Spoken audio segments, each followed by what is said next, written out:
Yan kapwa, magandang umaga. Meron na tayong mga sumusuloy sa gilid katulad nito. Ang ginagawa ko niya, sa ibabaw ko nagpapatuloy. Yan, kita nyo, meron na. At meron pa rin tayong sili sa ilalim, kasi sayang naman kung ating bubunutin ito. At tingnan nyo naman ang pamumunga. Ang dami pa. Ang dami pa ng bunga kapwa. Kaya hayaan lang natin siya magtuloy dyan. Tapos tuloy lang natin ang pag-aalis nitong mga suloy na ganito para mag-concentrate siya sa ibabaw. Ayan o. Ito, meron na siya dito. So para magtuloy-tuloy pataas, isasabid lang natin.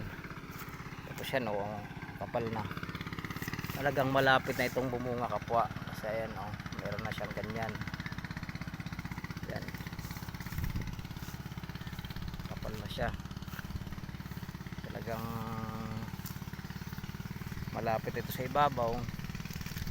At yung iba nga nasa ibabaw na, tulad nito nabali lang, sasampay lang natin sa ibabaw. Ito ilalagyan ko pa to ng pabalagbag na ganyan. Kaya medyo busy lang. Yan, tulad nun, makapal na itong banda roon, mayroon nang bulaklak doon. Ano, lalapitan natin, may bulaklak na siya. So within 15 days makakaumpisa talaga tayong pumitas. Ayan o.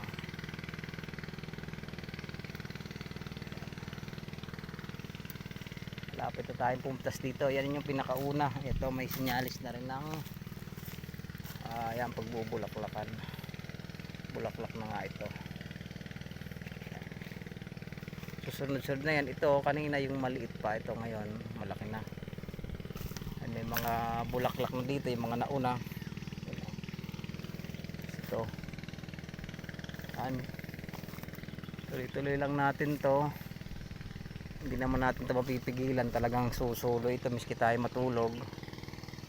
O ayusin lang natin ang balag para pag nasa ibabaw na siya, makakapumungo siya dito sa gitna.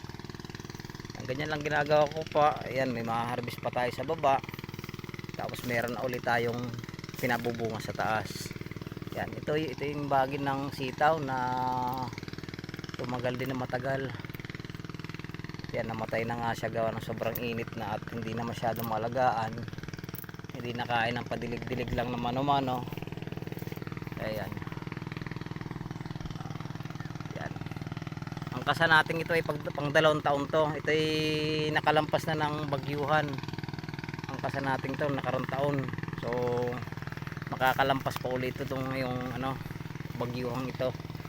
So tatatag pa rin to. Ganito ako magkasaka pa.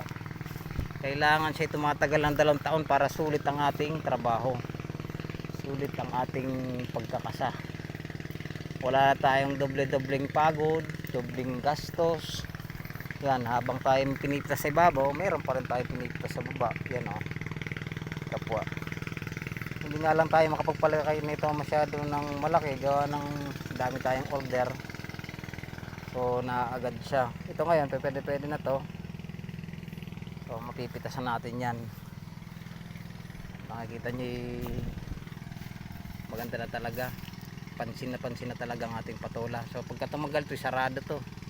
Dilim to dito sa ibabaw. Makikita nyo ito sa masusunod na video. Talagang ito'y kakapal.